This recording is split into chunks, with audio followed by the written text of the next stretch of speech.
Hello guys, in this video I am going to show you how to upload your company registration to complete the registration process on the auto1.com application. But first I just want to mention, don't forget to subscribe to my channel, because at 10,000 subscribers I am going to show you my whole YouTube revenue statistics and growth strategy, how to make money online. So let's jump into it. First of all, open the app on your phone.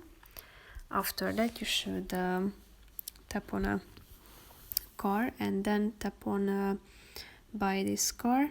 Here click on yes, and then you should select when or which option you would like to choose in order to upload your document, such as choose it from your library, take a picture, or choose from your files.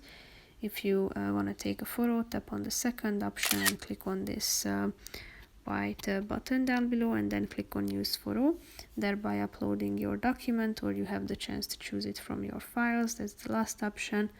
So here you should tap on the relevant one and then tap on submit down below, click on access to auto1, and then you will be able to send your document. So that's pretty much it for this video. See you in the next one. Bye bye.